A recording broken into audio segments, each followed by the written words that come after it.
Either we're coming to you from our studios, or we're just disembodied voices from the celestial temple. Did Benjamin Sisko balance being a dad with being an emissary? Will Sam succeed in her mission? Does gumbo have tomatoes? I have thoughts on that. All that and more. This week we're talking about Starfleet Academy, Season 1, Episode 5, Series Acclamation Mill.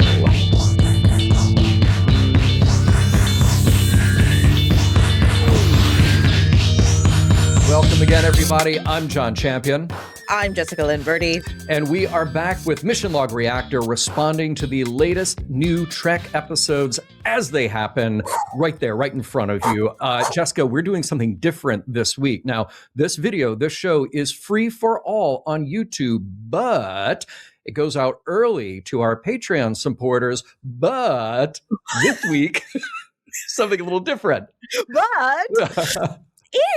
And you're like Victor Borga, who's like, oh, I love that. Yeah. Love Victor Borga. Oh boy, that killed with our 75 and older demographic. They should. So relevant. But what's different today? So today, because we're at mid-season for Starfleet Academy, we are offering up this Patreon video free to everyone early. So I mean 6 a.m. Pacific, 9 a.m. Eastern, or wherever you are, Greenwich Mean Time. I don't know where you are, but you can get it for free early and catch up with these shows as Starfleet Academy happens. I love that. Now, the next week, we will go back to that delayed release. So we just wanted to see what you're missing. That's all. Yeah, exactly. That's all. We're so generous. Every time I've said that, it sounds so bad. So let's move on. Yeah. Now, look, as always, if you want to share your thoughts with us, you can email us here. You can leave a comment. But better yet, what do I really want you to do? What does Jessica want you to do? We want you to talk back to us live. Monday nights, 7 o'clock Pacific, 10 p.m. Eastern. Again, do the time zone calculation. Patreon.com/missionlog. And we discuss with you each week's episode and share your thoughts. It is completely 100% free to everyone. And don't forget, Patreon subscribers, again, they get this video a day early. One day you'll be a Patreon subscriber and you'll know that feeling. Also, very important to mention, if you don't know, this whole video is spoiler city. So if you haven't watched Sam series Acclamation Mill, press pause, hit like and subscribe on our YouTube channel so you don't miss an episode when it comes out. Watch the video and then come back, because we are not going to hold back on our thoughts and what happened in the episode. So we're going to do spoilers in 3, 2, 1. Here we go. Now, this episode immediately signals that it is telling the story differently, shall we say. We're introduced to Sam, not through the eyes of Starfleet or the cadets, but from her own point of view. She's a photonic being, a hologram, if you will, created less than a year ago, sent out with a very specific mission to observe, understand, and learn from the organics, that organics like us, meaning everyone with a physical body. Now, Sam describes herself as an emissary of her people, her people being the makers, essentially, tasked with reporting back what she learns about organic life. It's a perspective shift that reframes the Academy, not just as a school, but as this kind of living laboratory for understanding humanity and its allies. And of course, Jessica, right away, as soon as we drop the word emissary in there, I'm like, okay, well, I know where this is going. Okay, so I'm really looking forward to the fake geek girl comments with me saying this. I don't know DS9 well, so I actually didn't know that's where we're heading. Okay. God forbid I not know a Star Trek series. Again, look, I remind you and I remind all of our listeners and all the viewers here of one of my favorite Onion headlines of all time. You mean you haven't seen every movie ever made? And I thought we left gatekeeping like that like in the past, because it was like, I remember when I was in high school, it was like, you didn't listen to this band? Oh, I heard, like, I was in the hipster culture, so everyone's like, oh, I knew about them when my dad brought me on the yacht. No, I didn't, you know. Right. And then I realized it was so much more interesting to go, I don't know about them, tell me. Yes. And what a cool opportunity for me to go, because believe me, I want to be able to go, yep, I know exactly what you're talking about. And it's so much better when I give you the opportunity, or a human, to go, tell me more, because also we love talking about what we know. See, I love that. That's how we learn stuff, is by asking other people. And I've met more than a few Trek fans who have shifted their perspective. When they meet somebody, they say, well, wait, tell me about your Trek. Tell me about the things that you're into. That's the attitude. That's what we should all be doing. The Emissary is the title of the pilot episode of DS9. Oh, so that's interesting. So the whole Sisko thing, which we will talk about, is not like ham-fisted. It's something that the writers knew going into it. Wow. Yeah, it is key to the whole thing. Now, you move into DS9, and there's a lot of Sisko that is explored as a father, as a commander, as a captain, as all these other roles that he has, which is great. But kind of the underlying layer to all of this is you have this important kind of religious context around the Bajorans, or Bajorans, depending on. Oh, I see. That's right. There is the French pronunciation. Right. So it depends on how you say it. But there's this underlying layer of understanding their spirituality. In that wormhole, there are aliens. And either, if you ask some of us, they're just aliens trying to figure stuff out, or to a certain part of the Bajorans, they are prophets. They're gods, essentially. And there is conflict in that, because I've seen a little bit of like Keiko go up against the woman who's on the DS9, and like trying to like philosophically debate, and like, no, but so I've seen some of that just by like proxy. Sure. When do we find out? Well, I guess let's get into it, because we're not quite there. But I will say, for all of those, I would understand if someone turned off the TV when they saw the Lizzie McGuire style opening credits. Yeah, I have thoughts on that, because I'm trying to reconcile not only the choice, but also the style with what we're supposed to make of Sam and what we're supposed to make of this episode. And that, I think, is a big incongruity for me. Look, I'm all for pushing the envelope. I'm all for telling a story from like a sideways angle. Side note, one of my favorite Doctor Who episodes is one where the Doctor does not even show up, except I think until the very end. So if you can tell a story from a different angle, I love it. You're talking about the Angels one with... isn't it a little bit? You have the support group for all the people who encountered. Yes, when they turn to concrete people. Yes. He's not. That's so true. He's not even in it. Right. They did that a couple of times, and it really does bend the genre in such a wonderful way. Got it. So look, I'm all for creative exploration. There is a disconnect for me, especially because we have other kind of live on screen graphics that, again, don't quite match up. It's strange to me. I will probably come back to that. Yeah, I think we should, but I think also it is interesting to really make a choice. They made a choice, and it is 100% a Disney show. And I can see someone turning it off, but I think they would do themselves a disservice because of how well researched and homage-y yet storytelling this episode is. That's what I kind of want to caution somebody. So if you're coming here just to yell at that, go to a different channel. I got to give you another deep reference here. Sam talking to the makers is like Mork talking to Orson at the beginning. Nanu. Yes, thank you. I know it enough. Okay. I'm a huge Robin Williams fan. Good. No, it's very, but I think I didn't clock that at first. It's very cute. It sounded a little like it. I like that she plays the theremin. I'm a big fan of the theremin. Interesting backstory, and one that I think we could assume, but they spell it out here. The holograms were created or photonics were created by organics for labor. They gained sentience and independence, and now they're sort of reaching back out into the universe. See also Star Trek Voyager, where we have episodes with photonic beings, photonic species out there who resent organics and try to get the Doctor on their side. Well, and isn't there like a whole fleet of doctors that are doing menial labor as well, which seems really ineffective to have a brain do physical labor? Right. It's just So I was wondering for a second if those are who the makers are, because clearly they know enough about Starfleet to know who he is, right? Sure. So that's interesting. It harkens back to the Orville. And listen, I don't think anyone's stealing from anybody. Yeah, sure. But very much in the same way, Isaac is the emissary who's trying to understand if the humans or organics are safe. But they're not.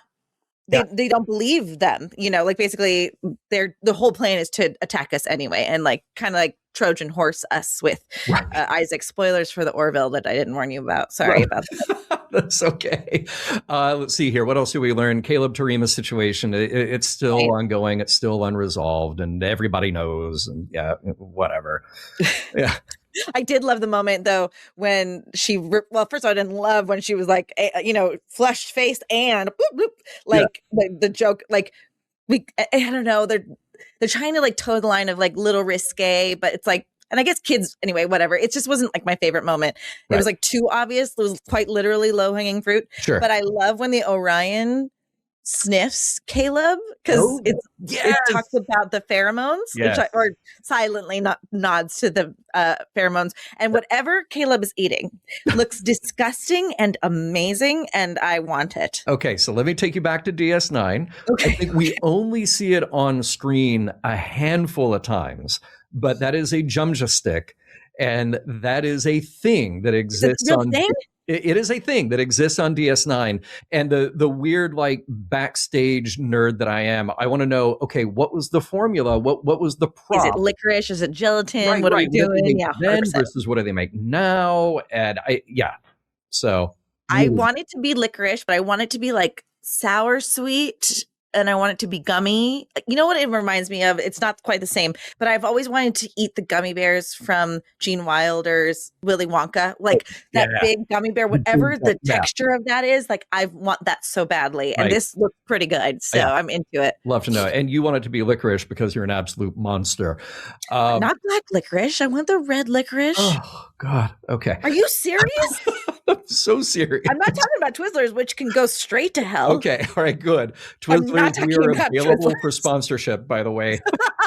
So Twizzlers, not for adults. All right.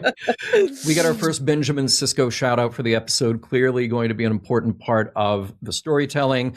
And we got this early context here of a class called Confronting the Unexplainable, which I would absolutely sign up for if the teacher would have me. You would absolutely sign up for that. Yeah. You would be such a good candidate for that. And you would also probably do kind of what Sam wants to do, which is explain some of the stuff. I would want to explain it. I would be very argumentative. Yes, I love that. When we get to when she walks around in the room, we see like the Guardian of Time. There's a couple other Easter eggs that I'm sure I missed. But what it felt like when we get to the Sisko like image, it felt like I was looking at a YouTube thumbnail.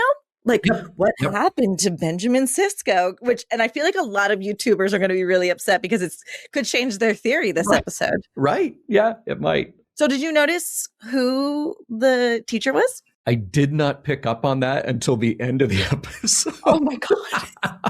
But then I went back and watched it a few more times for this. I was like, well, of course it is. Duh.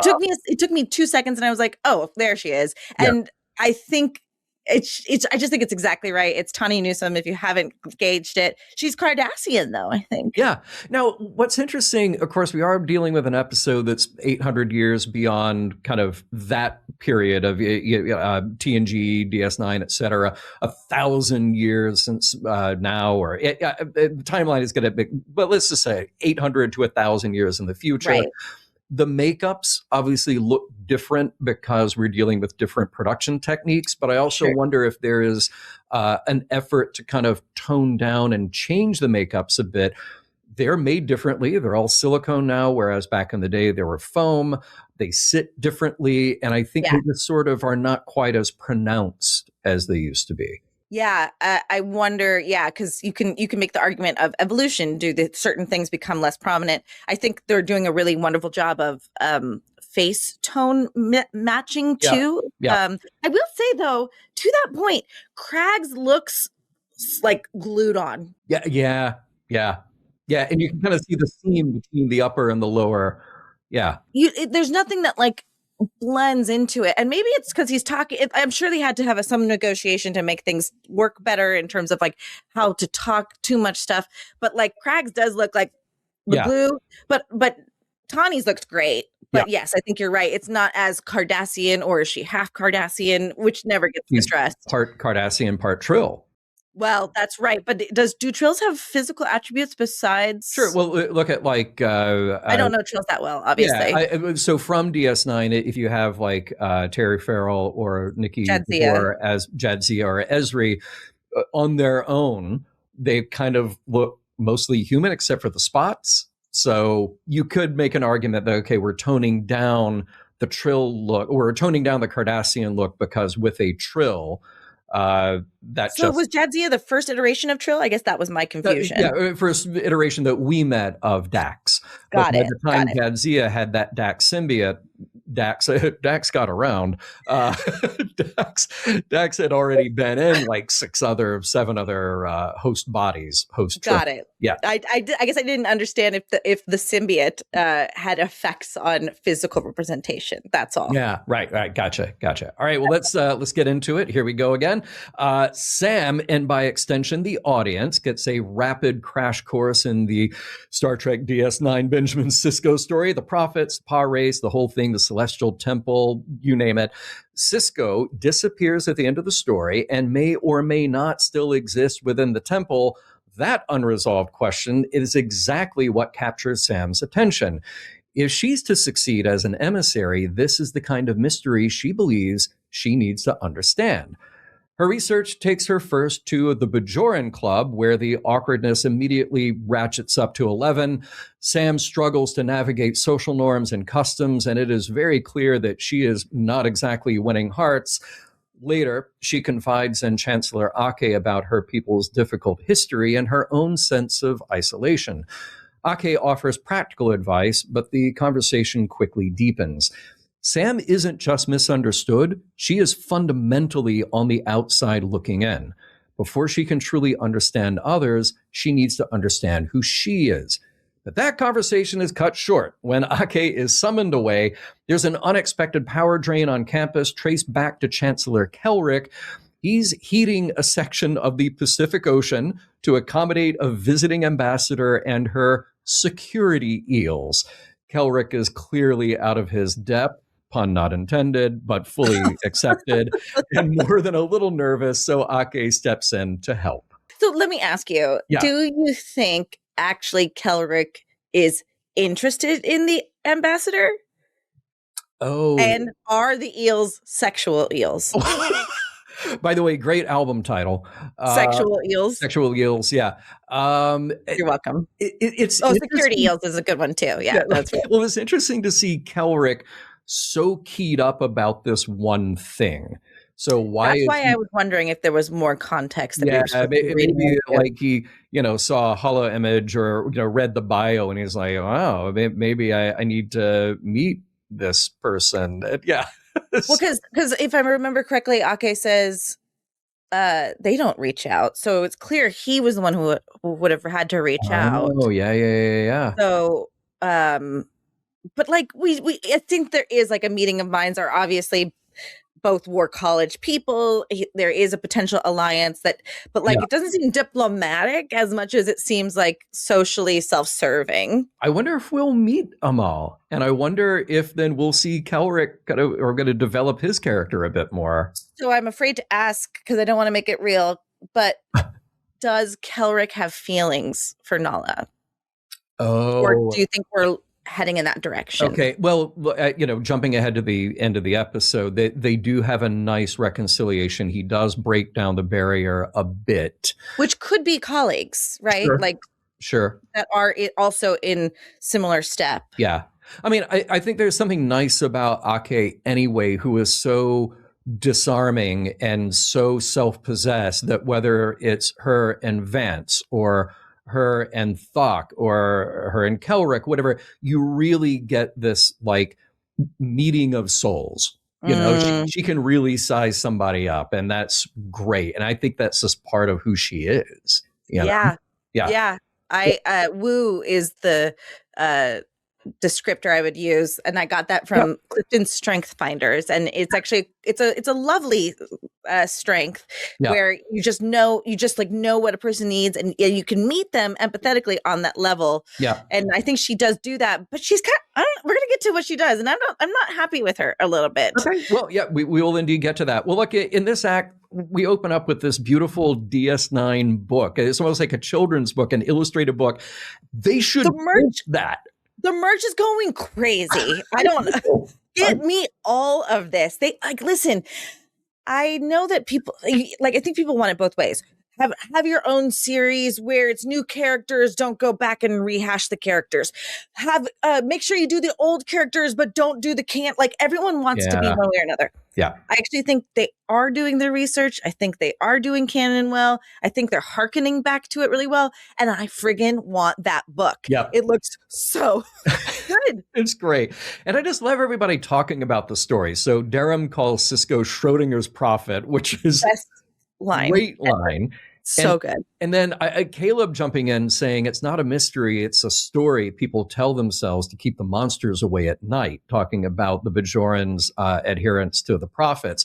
So in this one scene, this one moment of the cadets talking to each other, in just a few minutes, they basically summarize and litigate all of DS9.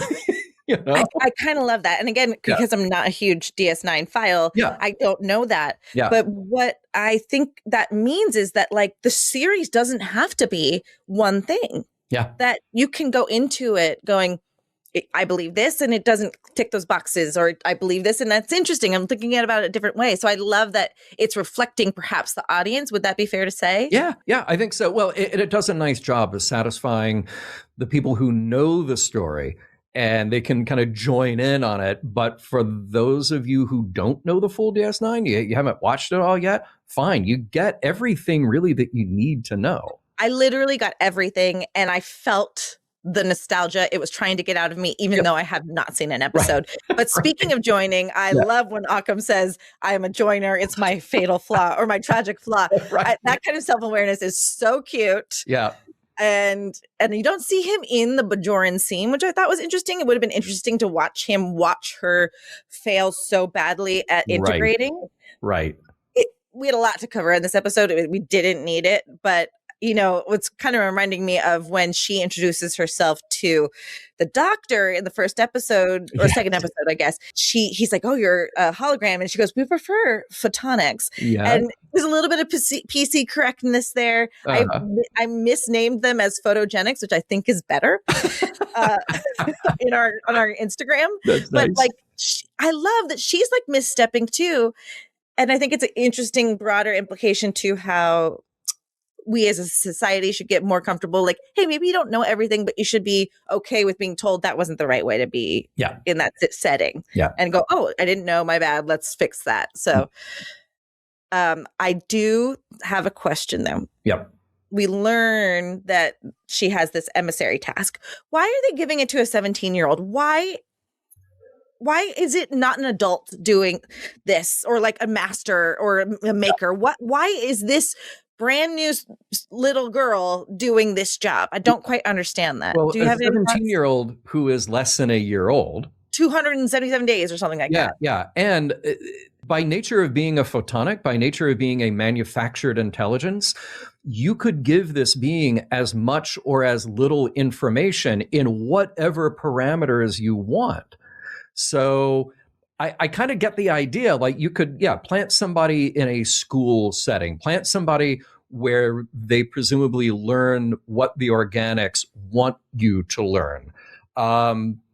Maybe send the emissary to join the Federation. I don't know, but why this in particular? Not quite sure. Yeah, it's interesting because there's some you can understand that if they haven't seen organics as they call them in 1,000 years, they could not even trust the information they have, right? But you're totally right that why was she given this X set of parameters? And she's totally naive and doesn't even know what. And there's so much writing on what she's doing. Yeah. There's something to be said for the idea of you create a being who appears young So you can give them a sense of like innocence, some vulnerability, or some need to learn, like all of these things that would be kind of common across young and adolescent beings in any species. So I get that. But also, you could still give her a little better sense of purpose, a better sense of mission, you know? Right. Or a little, I think this episode, like we kind of said before, we're going character by character, we're going kid by kid. Yeah. I think it's interesting that she doesn't know at the tip of her tongue what she's about, but she's like discovering it in this episode, which is lovely. And I think you're right. Perhaps the makers want to see how she's shaped by them, but then they pull the rug out from under her, which is crazy. We can get to that in a second. We will get to that. I will say at the end of this act, we got our first taste of this week's interaction between Ake and Kelrick. I preferred their dynamic in Vitus Reflux. Yeah, I can see that. It plays broader here.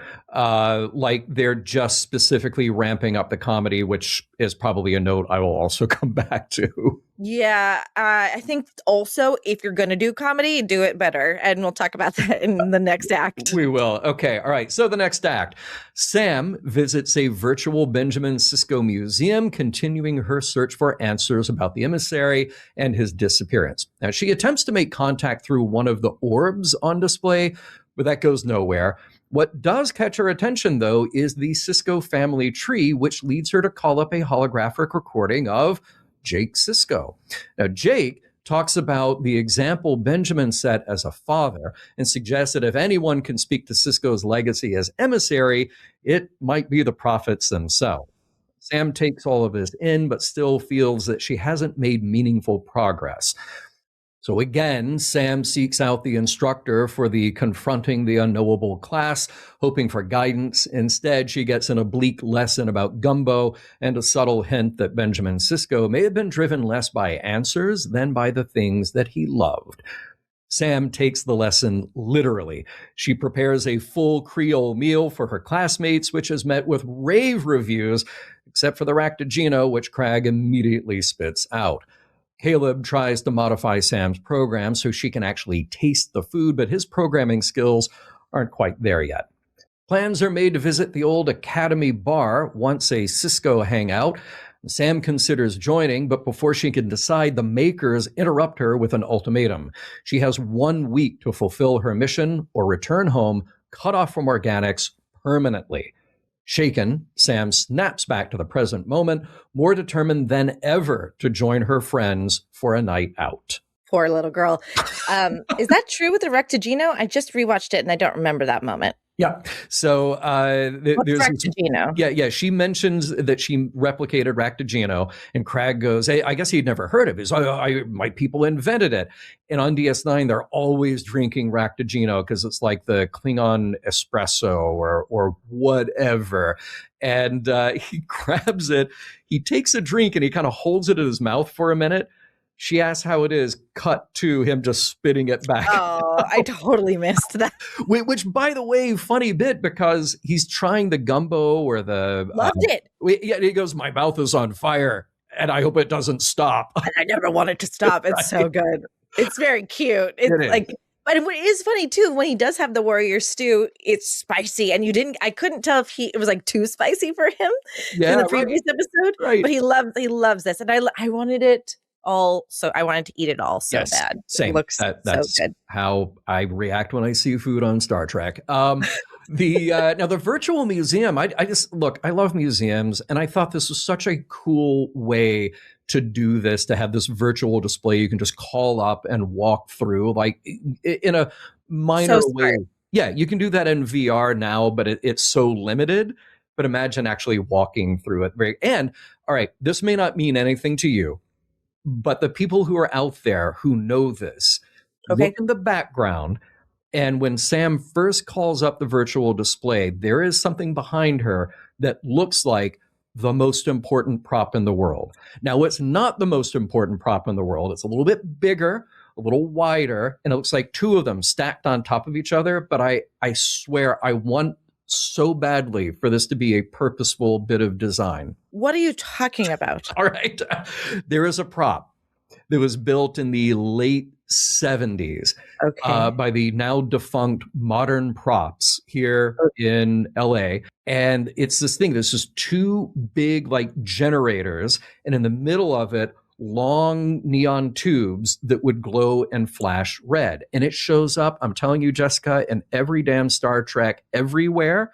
And like The Last Starfighter, Airplane 2, there's a scene where Shatner walks up to it and the guy says, like, I don't know what it does. It just keeps blinking and flashing. And like, that prop shows up everywhere. Amazing. It's not here, but I swear to you that design is unmistakable. Is an homage to it. Yeah, and I feel like it's an homage. Yeah. Oh, so cute. I'll have to freeze frame it. Someone needs to create an Instagram account for that prop. I wanted to rent it and take it on tour, but Well, we should just make it or have like a cup with it or something. Right. But it reminds, there's an Instagram account that like finds the same dresses used and outfits used in different movies. Like, oh, this is transmuted to that.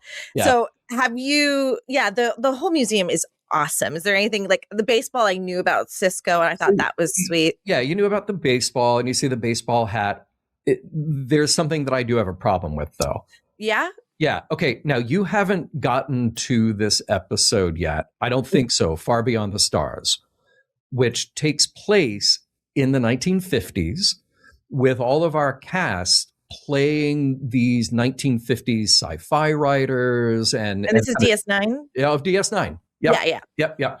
Great, incredible standalone episode. All right. In that episode, Sisko is in the body of Benny Russell, who is this, African-American sci-fi writer trying to make a name for himself and is constantly kind of pushed back. Now, the whole episode takes place in Benjamin Sisko's mind. And it might be something that the prophets made him experience. It might have been a dream. It could have been there are many, many ways to pick apart that experience, right? But there is a physical typewriter in that museum from a fictional character from the DS9 universe. It's kind of funny. And nobody else would have experienced that except for Sisko. Okay, but is there a world where Sisko shared it in his personal log and they extrapolated from that and then created the typewriter? Okay, I'll give you bonus points for that. Yes, you possibly could connect the dots there and get to that point. I have no idea how much stuff Benjamin Sisko saved or deleted from his personal logs, but sure.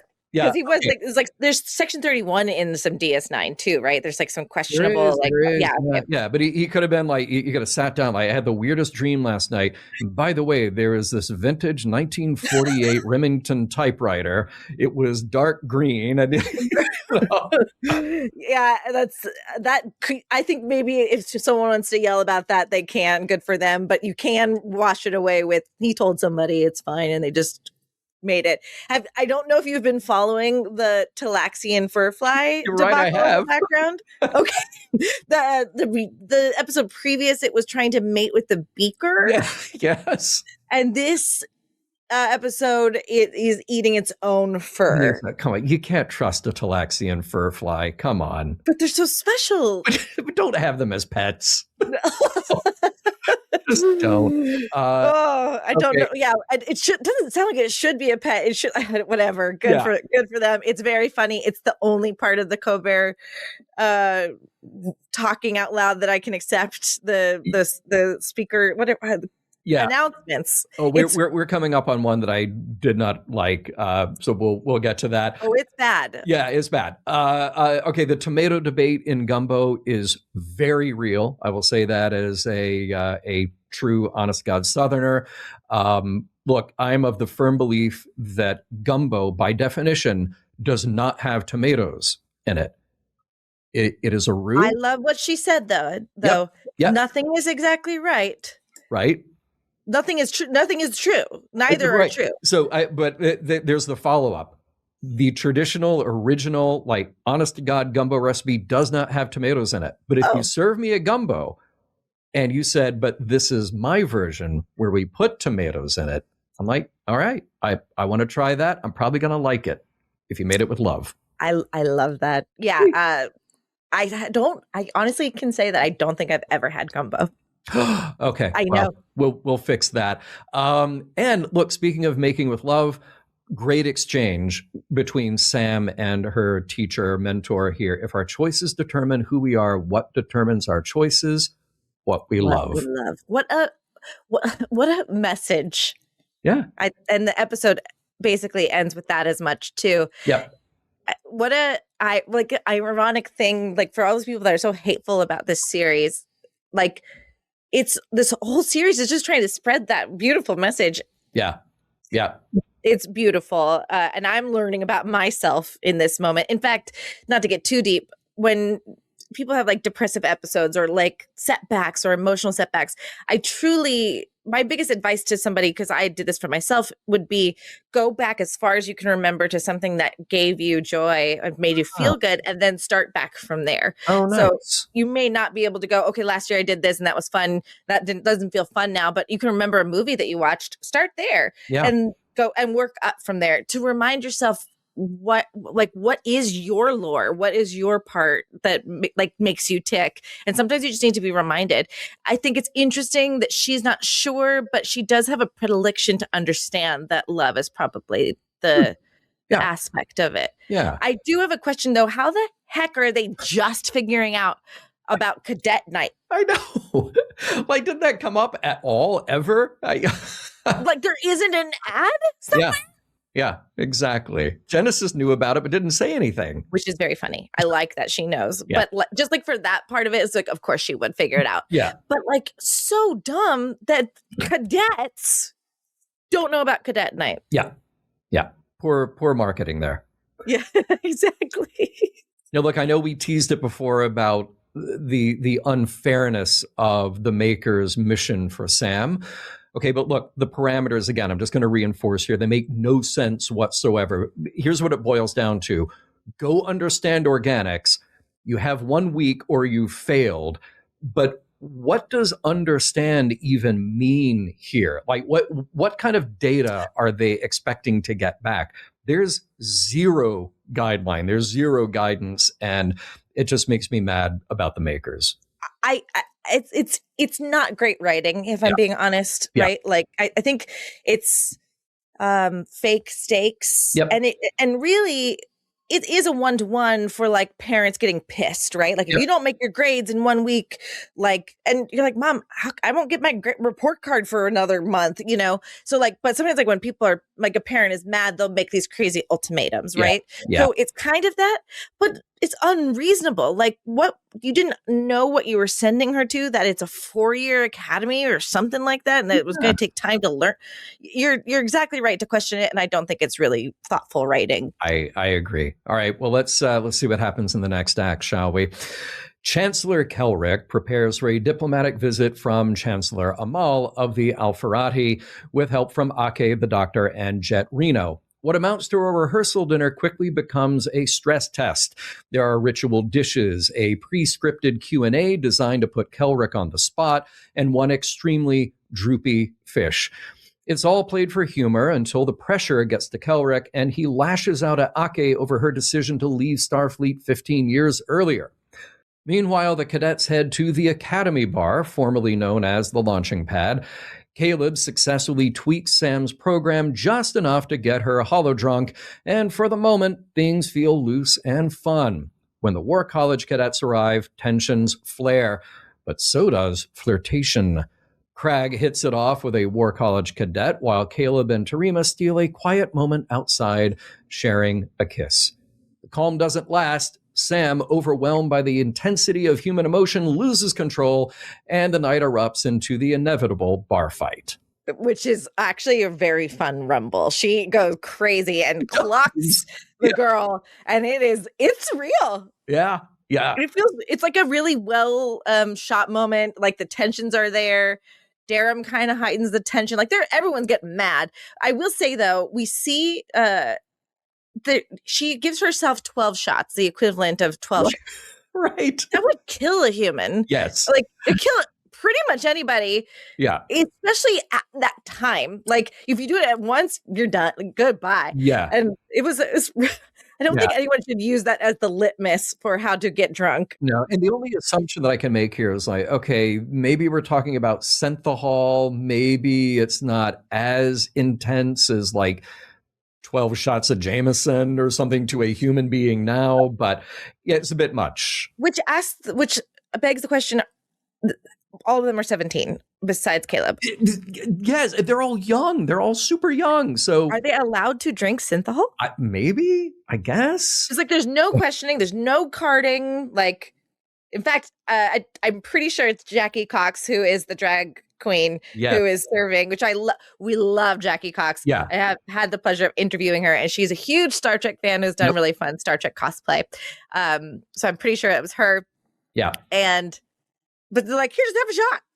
Yeah, no, I love the moment. First of all, she's great, and look, the costume is great. But I just love trying to disarm the tension. You know, like, look, I have all these other people here doing this. I'm sure this is important to you, but what's important to me?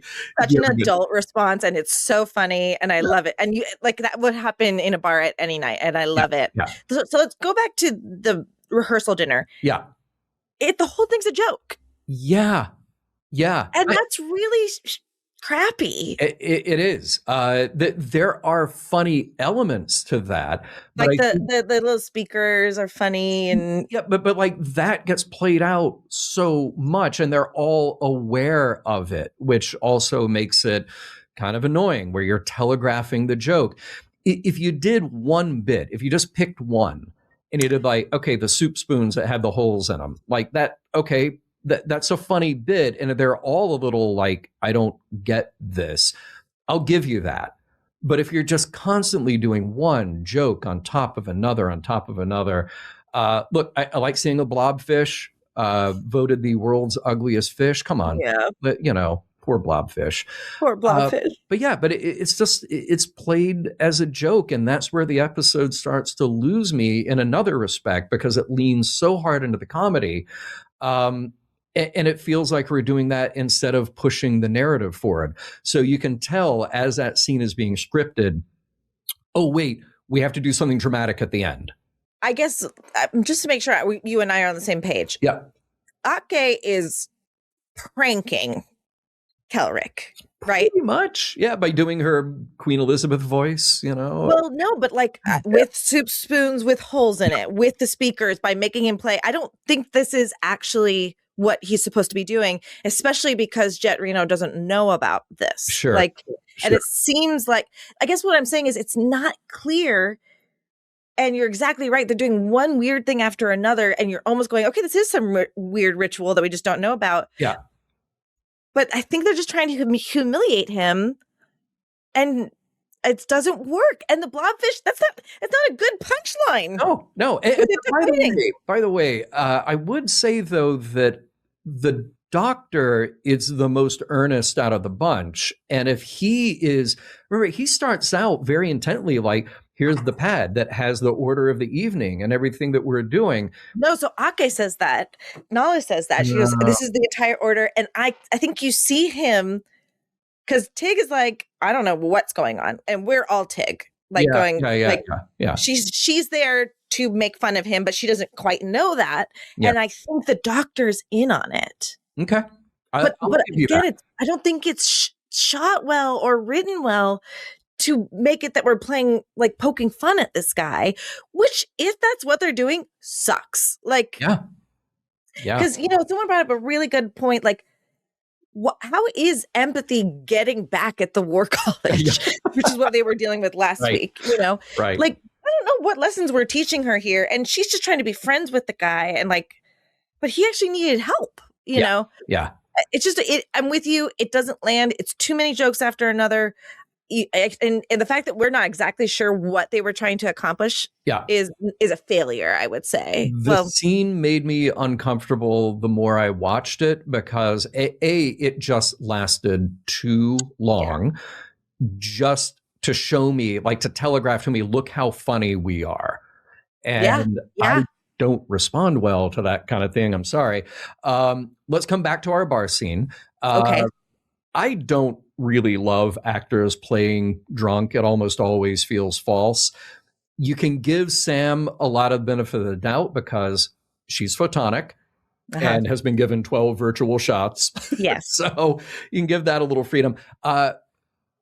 Vis-a-vis our conversation last week about Crag and that very interesting, very intimate scene with Durham, and you and I, we're just kind of trying to parse it and just saying, like, it is a scene of intense intimacy.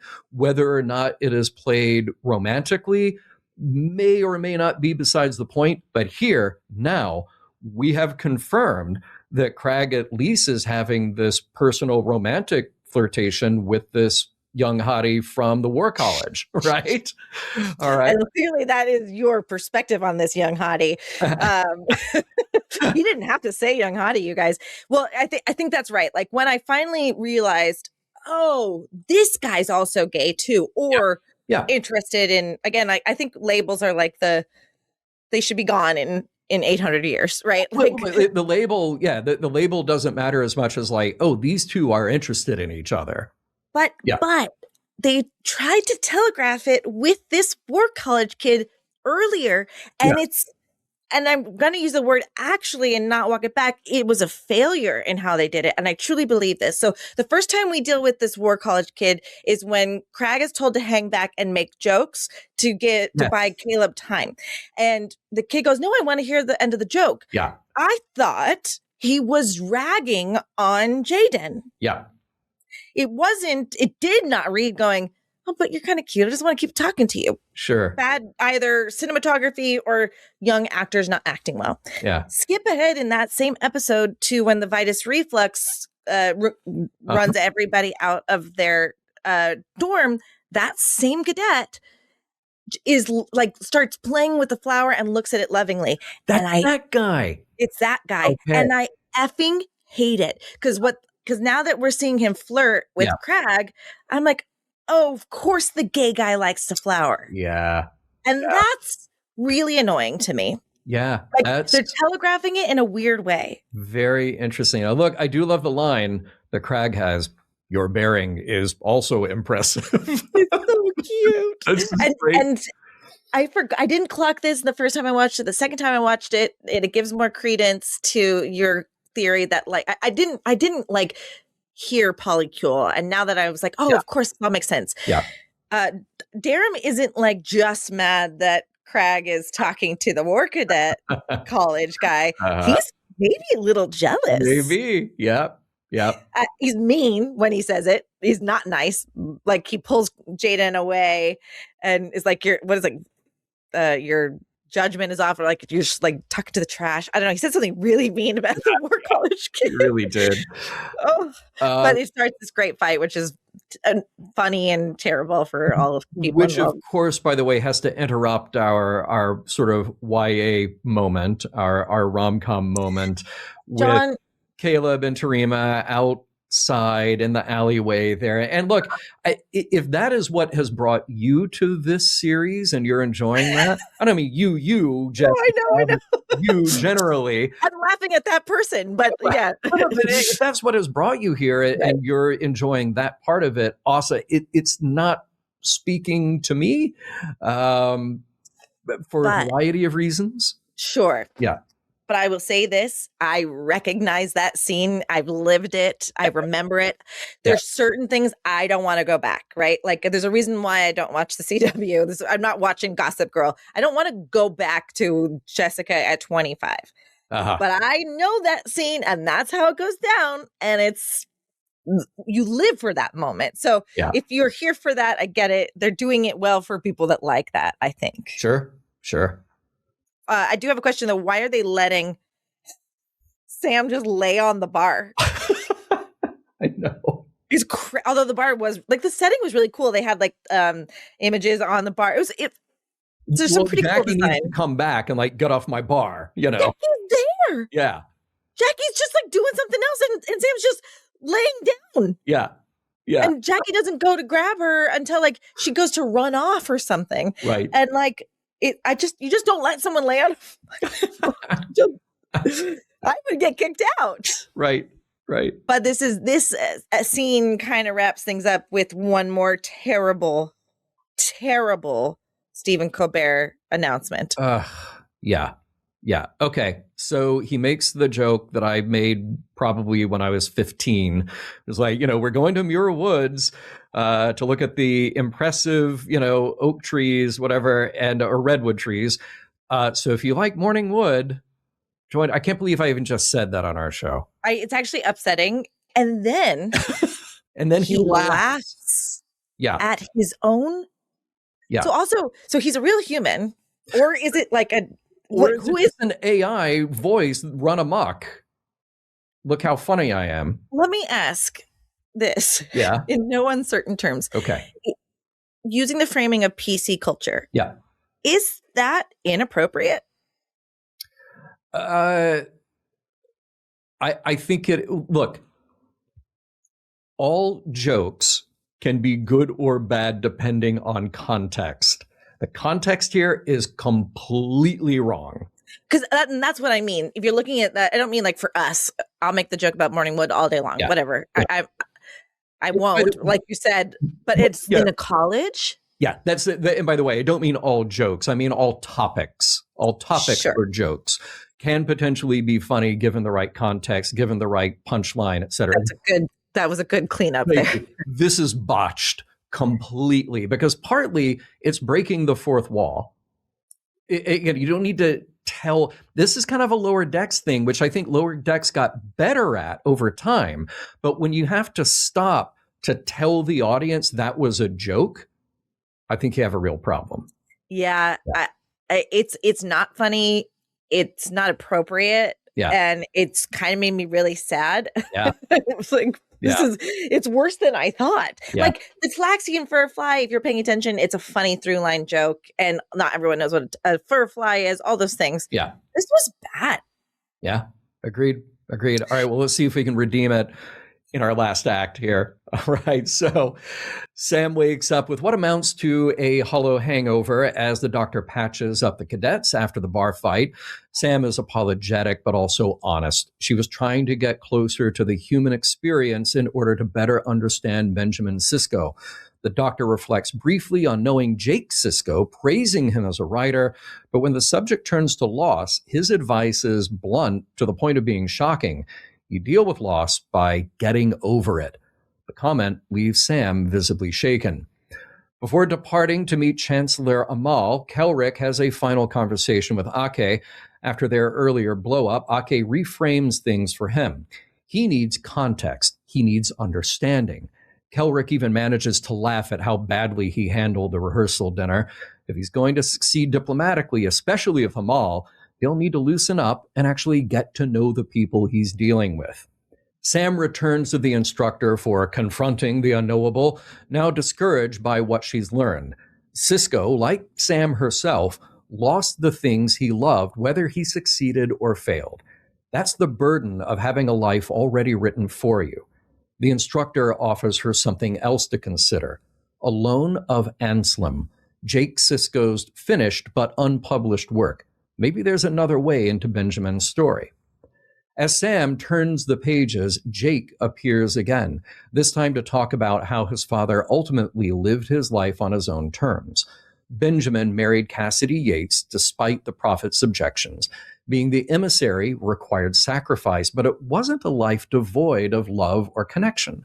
When Sam finishes the book, the instructor reveals her own connection. She is the current Dax, once the same being as Sisko's closest friend. The insight feels earned. So when it's time for Sam to report back to her makers, she reframes the mission entirely. Understanding organics doesn't mean arriving at a final answer. It means accepting uncertainty. It's a process, not a destination.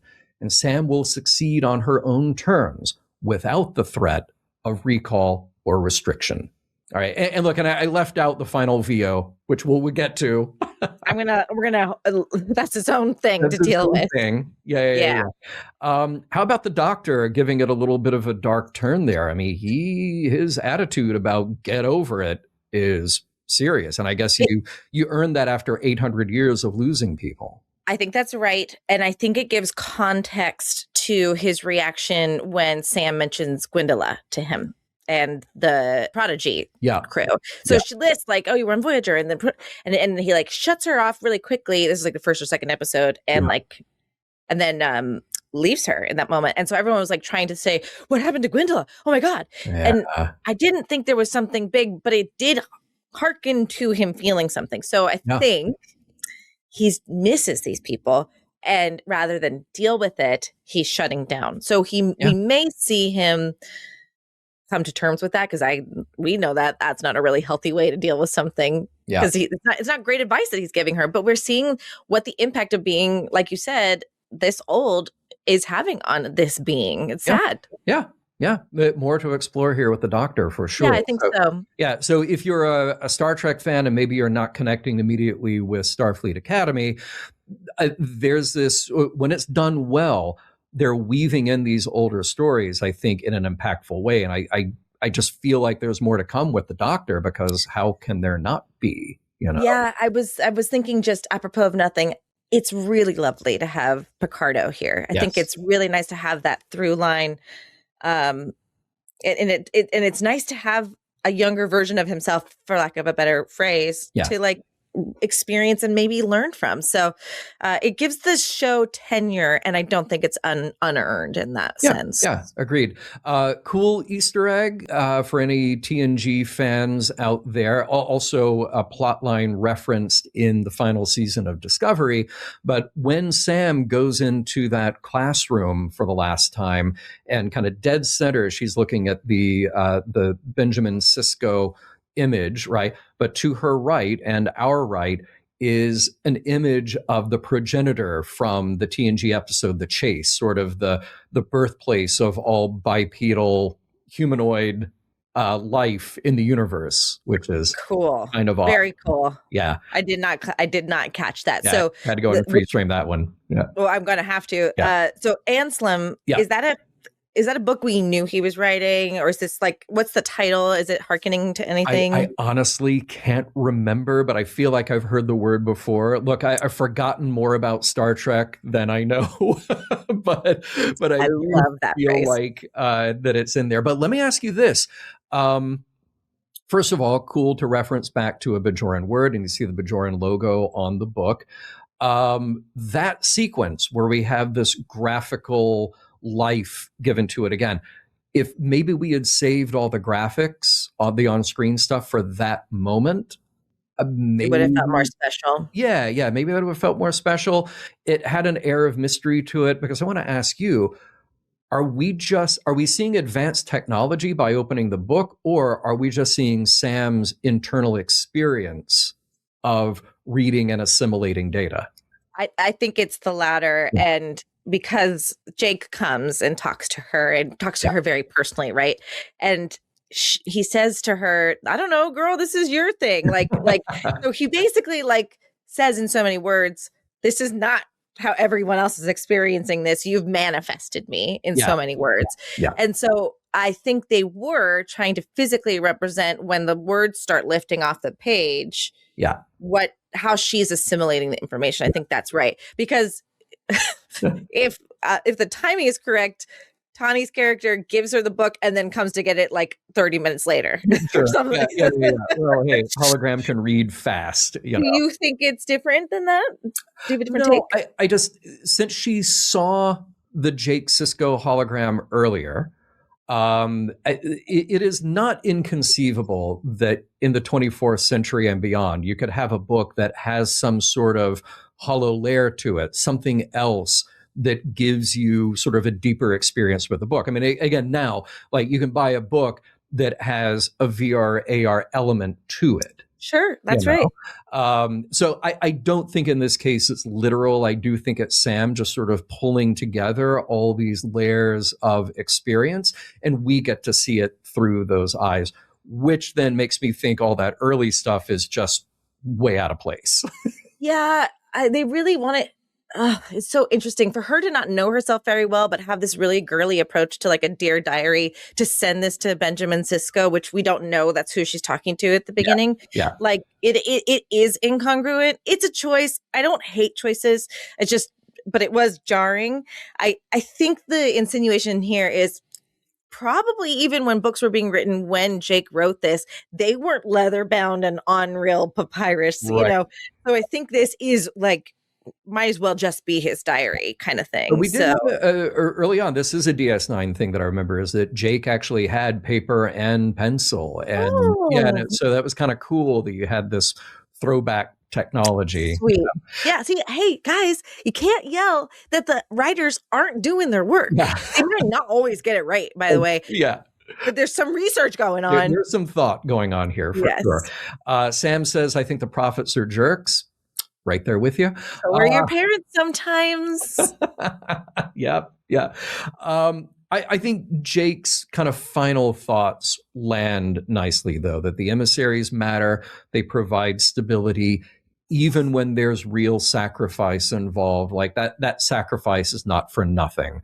And that is, again, all of this being about human experience, the aliens, et cetera. Those are all proxies for us.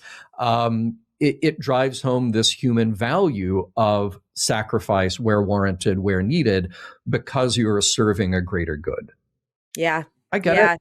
Yeah. It made me wonder where they are in our world right now. Yeah. But I think his points were well taken and beautiful. And I love that he's just a kid talking about his dad. Yeah. Yeah. And I think there's a lot of very cool things in this episode. Like the questioner, the questions reveal more about the questioner than the answers, and so many cool things. So I want you to talk to us about the ending. Okay. So we have our voiceover sign off from Benjamin Sisko, and his words about divine laws are simpler than human ones. Only love can interpret them correctly. This is very interesting to me. Partly, and I'll get into the meaning in a moment, but let's just talk about from a production standpoint. I could not get an answer on how that was done, because that is not a line that appears in Deep Space Nine. That is not a line that could just be lifted from DS9 and dropped into an episode of Academy 30 years later. But is it a line that does exist in text somewhere in the Star Trek tenure? Not that I was able to find. Okay, that's interesting too. Okay. In the script for this episode of Academy, it simply says Benjamin Sisko VO. All right, so this is a line written for this script with the intention that it is a voiceover from this character. Interesting. Now, if you look at the credits, the first credit is "Thank you, Avery." I do not know if this was a freshly recorded piece from Avery Brooks. I don't know if it was something that was technologically enhanced or created with assistance. I do not know, but I tell you right now, I fully intend to find out.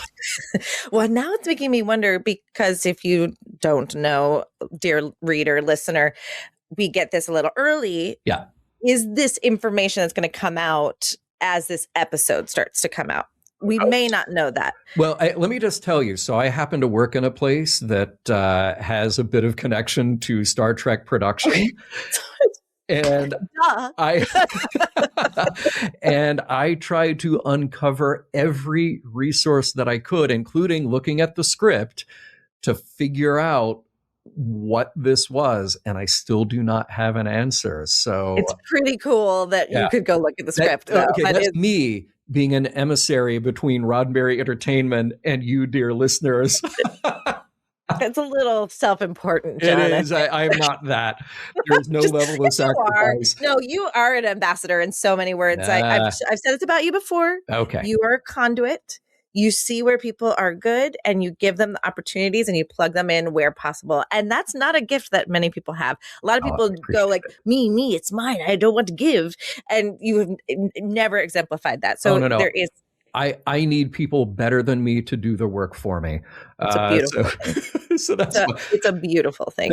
Now, I will say this. Thank you. That last line, the more I watched it, first of all, Avery Brooks's voice is beautiful, commanding. It just takes you right back to Deep Space Nine. It can't help but do that. I feel like if we are to criticize the writing of this episode, which we have done throughout our discussion today, to me, these are lines that are made to sound more impressive than they really are. There is a term that you and others listening can look up called deepity. Deepity, and I'm gonna botch the definition, but it has to do with the truth value of a statement being inversely proportional to how it sounds. It's presented. Whoa. That's very Eddie Izzard, where it's like it's 10% what you're saying, 70% how you're saying it. Right. Wow. So okay, I'll give you an example because you and I are both Beatles fans, right? Okay. All you need is love. Right. Sounds great. You hear that and you go, yeah, like that's all we need. As far as a truth statement goes, it's not exactly true. It's not true, but in some ways it is. So like, it's interesting. Yes, the love thing was one bringing me totally into Beatles because I learned to love the Beatles through my father, and he always took the time to show me that the biggest message that the Beatles had, which is the antithesis of a lot of artists today, is love. Like imagine using that platform and be like, love, love, love. And you can simplify the life experience as some like gurus might say, or Pema Chodron, there is love and then there is like bad. Like you either choose the loving choice or you choose the bad choice. And so you can add to the context of that sentence, but yes, in a standalone sentence, I can't eat love. Right. Yeah, exactly. Look, I would say that a more useful phrase or a more useful lyric is the love you take is equal to the love you make. I think that is probably more true, you know, even though it is a poetic statement. But as far as a message goes in this episode, like I love this idea that we can celebrate Benjamin Sisko and say, for all the sacrifices, for all the heartache caused by the prophets and caused by throwing this guy into the middle of this war and injected into the Bajoran spiritual realm, et cetera, et cetera. Like at the end of the day, for the other people in his life who mattered, he loved his son and his son walked away feeling loved by his father. Oh, like that's lovely. That's so sweet. Yeah. How does it get better than that? So now it's kind of like pretty much the episode. Let's talk about, before we get to your final moment, was there a moment that stood out for you in this episode? You know what? Unfortunately, there are moments that stand out to me for the wrong reasons. So like, preach. Yeah, the deflated fish stands out to me for the wrong reason. I don't think I can say categorically it's a bad episode. I think some things just didn't like land, or like would you agree with that? It's like, or do you think it's a bad episode? Well, okay, I got a final thought for you coming up here in just a moment. But I think the standout moments are unfortunately overshadowed by the weaker moments, and that's too bad. I think what people are going to walk away from this from and go like, oh my God, that's the one about Benjamin Sisko 800 years later. And cool. Okay. Yeah. And I guess you could make the argument that you're replacing actual storytelling with just using what's been already told. Yeah. You could make that argument. But is there something more to be told? You know, that's really the question. Yeah. Well, if we're looking at it through the eyes of Sam, I do like getting to understand Sam a little bit better, but I'm with you. Like, I will only remember this as, oh, I've never watched DS9. I pretty much got a crash course. Okay, so do you have a question going forward here? Yeah, I didn't think about this. Yeah. Until this episode. Who is manning all of the Starfleet ships if Starfleet Academy hasn't existed? So is like Lieutenant Ya War College? Are all those people War College? Like, interesting. Also, if that's the case, why aren't they admitting young Padawans that are a little too late to the game, but have like capabilities to be part of Starfleet? Like, who's been in space? Yeah. So, okay, in 120 years, who has been out there? Who's been training those people? What have they been doing? What was the rigors to get there? Yeah.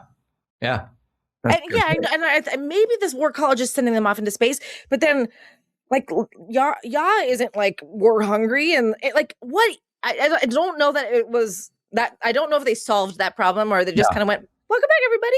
Right. No, that's good. Could it have been more interesting if we did get an Anakin not turning evil, but like, Anakin's a little too old to be a Jedi, right? Like he should have started when he was younger. Where are the people that were bound for Starfleet but couldn't join because there wasn't a system in place? Okay, interesting. There was a lot of backstory you could fill in. By the way, I hope some of these answers come in my new series, Lieutenant Ya, the series, which I'm pulling for. So you just watched her in the WWE, man. You get everything you need. Can I say I did not even know that she was a WWE performer? I had no idea. This is my first experience. I'm like, wow, she's cool as hell. No, she is. And I do think she's using her non-stage name as in the credits. I don't know if that's a mistake.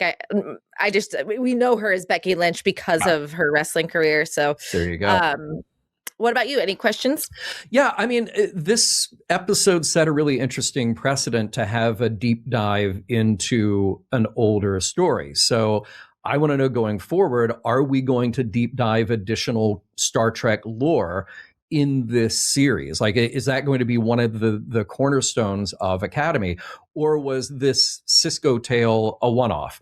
Like I said, I'm going to plant my flag here and say that I think we need more about the Doctor because you got 800 years worth of history to tell, but we'll see.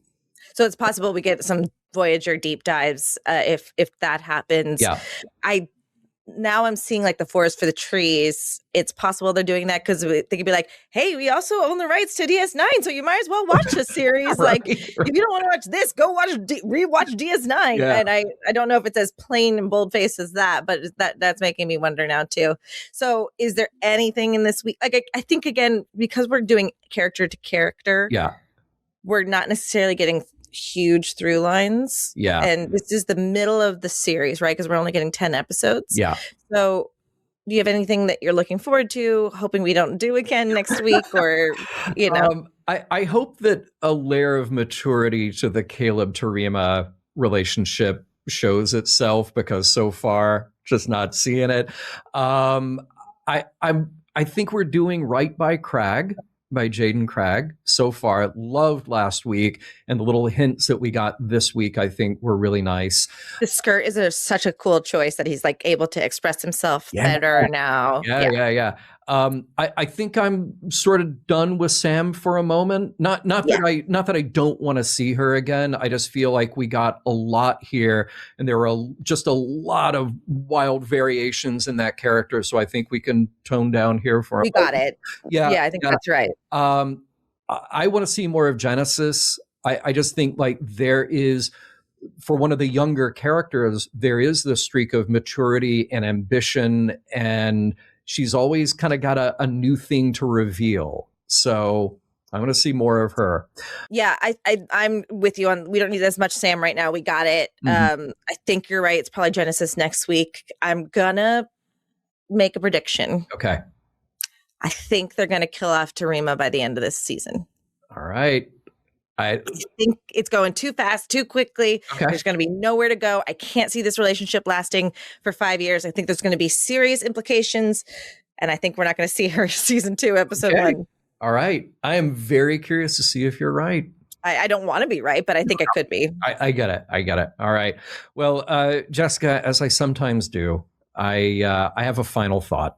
I have a soapbox for you. I'm just going to slide it here, couple of 1,000 miles away. Slide it my way. The wonders of the internet. Exactly. All right. So first, this is to you, Jessica. A little quick aside here. Yeah, because look, I noticed something more this week that you've been pointing out about dialogue. There's a lot of mumbling in this episode. Do you want to know what the saddest part is? What's that? I pretty much could make a bet that almost all of those lines, mostly delivered by Sam, were also ADR'd. Yeah. And so not only is the mumbling bad, like with being in post, it must have been really bad on set. It's tough. It's tough to watch. It wasn't just her. Now, I get it. No, that's fair. Tarima, you can't even understand her when she's talking to Caleb. There's words that we had to rewind it 5 times to hear what she actually said. Same. I kept hitting that back button. That scene where they're all sitting around eating, I get it. You're eating. You got food in your mouth. But I had to rewind that scene more than anything else. You and I both grew up basically doing theater. So sure, my way of expressing myself, my way of looking at dialogue and sharing is different anyway. I'm not a 17-year-old actor on a new YA show. So trying to be cool. I totally get it. Yeah. But dang, it's like, I think it's symptomatic of Gen Z. I really do. Because all of them suffer from it. So I thank you. I needed a validation. All right, there you go. Well, let's talk about the episode overall. Now, one thing that I always love, an episode like this is asking a big question. Can we trust organics? But because Star Trek, science fiction at large, is really about us, really about the human experience, the question is actually, can we trust ourselves? Can we live up to the values that we claim to hold? That is the part where we get to ask each other, do we do that? Now, that question runs directly through Sam. Can she feel? And if she can she meaningfully communicate that experience to her makers? Classic Star Trek, all right? How much humanity do we afford a manufactured life form, especially when somebody like Caleb can just like pop in, change the program whenever he wants, right? Okay. Now I really liked Sam's concern over Sisko's role as emissary being predetermined. Great sort of philosophical, existential questions about how much of your life is sort of playing out, how much free will do you have? This is good stuff. If your life is written for you, do you still have agency? Is there room to build a life, to love people, to matter? So Jake's perspective suggests that, yes, sacrifice doesn't mean the absence of love. And Jake carries his own internal myth. Remember, we talked about myths and the importance of myths last week. That even if he can't prove it, he knows his father was with him. That's beautiful. It was that beautiful. Idea as myth, as truth, that echoes last week. All of that written large, it really works for me in theory. But I'm about to get critical. Yeah, well, let's go. Before I do, I want to be very clear here. I am not interested at all in bad faith criticism that this show has attracted online. We critique Star Trek for story, for character and ideas, not actors' appearances or nitpicking nonsense. I have no room for it in my life. So this is criticism in the mission log sense. So with that said, I do not love this episode.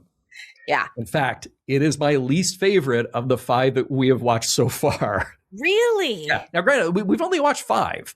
Yeah, but I would say mine is the Calica episode, so that's interesting. Oh, okay. Yeah. All right, fair. So all those graphic flourishes meant to underscore Sam's immaturity, the thought bubbles, all of that, they come across as childish rather than insightful. And to me, they feel very out of sync with the seriousness of her mission. Even if her makers designed her that way, the presentation undercuts the stakes. And Jessica, to your point, we don't really get the stakes. It's manufactured stakes, right? Do this or else, but what's this? Yeah, right. Yes, thank you. Yeah. Now, the heavy use of Deep Space Nine, Sisko in particular, I hate to say it doesn't really land for me. Okay, but here's why, before everybody gets mad, okay? It is fun to see the familiar elements. And yes, like Dax's presence is meaningful. I feel like it's kind of sort of earned here. But the episode spends a lot of time on the side business. Is the kids getting drunk and it's Kelrick's dinner party, and only a few minutes really on Sisko himself. And those minutes don't really reveal anything new. Yeah, that's fair. Right? So the lesson that Sam takes away is be yourself and expect to stumble along the way. And that feels to me very surface level. So it's hard for me to believe that that insight alone is strong enough to justify the makers extending her mission or giving some deep understanding of Sisko. So at the end of the day, this episode feels more like fan service dressed up to appear as something deeper. And tonally, it is all over the place. Deepity. It is a deepity. It is a deepity. Now, up until now, the comedy in Starfleet Academy, I think, has mostly worked. And we've still gotten some genuinely poignant character moments along the way. But this time, the balance feels way off. 5 episodes in, this kind of tonal detour, it feels premature, doesn't feel earned, and it's mismatched to the ideas that the episode wants to explore, but doesn't quite get there. Oh, Jessica, thank you. Thank everybody for letting me rant just a little bit. We need our merch is going to be the soapbox. I think what's really important there is like sort of a formula to like 10 episodes a season also. Normally in the middle of season, like episode 5, is when like the stakes get higher and the storyline that's the through line goes higher. Instead, they just kind of went, I think you're exactly right. Fan service, Benjamin Sisko. And yeah, it's interesting. Yeah. And look, people who love DS9, you deeply love DS9. And people who love Sisko, you deeply love Sisko. I get it. Now, look, I've been very critical of DS9, even though I appreciate DS9. I don't, look, to me, it didn't quite hit. But now is a chance for all of you to comment and contact us and say, like, no, it really worked because of this. This was the mystery we needed resolved. We need to hear from you, right? Yeah, I would love to hear from people. And I'm actually curious if people are like me, don't know much about DS9, does it pique your interest to watch it? And I think it actually does. Sometimes I do better when I know more about a story going into it rather than going into it unsure or not knowing what the story is about. John, as always, this is so fun getting to do this with you. If you didn't understand what John said, because I cut him off unceremoniously, on Monday nights at 7 p.m. PT, 10 p.m. ET, we do a live conversation with you. You share your thoughts, our shots, and you join us on Patreon. It's free, which is awesome, but that's where the conversation is being held every Monday. So we'll look forward to not only read your comments, but talk to you then. And this has been Mission Log Reactor for this week. Oh, that was so professional. As Jessica said, join us live on Patreon, patreon.com/missionlog, and we will be back next time for the next episode of Starfleet Academy. Jessica. Sarcastic. Yeah. I'm gonna go do 12 shots, bro.